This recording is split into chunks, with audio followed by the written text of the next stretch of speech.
So my passion right now is AI and really the bridge between like how we can humanize AI in a way to augment human optimization rather than replace humans.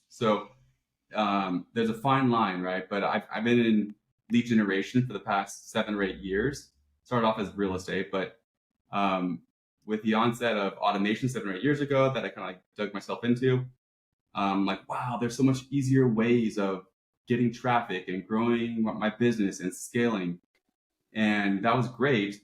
And now AI is just like one more component that's like the complete linchpin. So I geek out over LinkedIn, AI, lead generation, and just general business growth. Well, great. And let's hope that your geeking out is contagious. That people say, I've been maybe hesitant or afraid of AI or LinkedIn, or I've heard some bad stuff or talked myself out of it. But then Mr.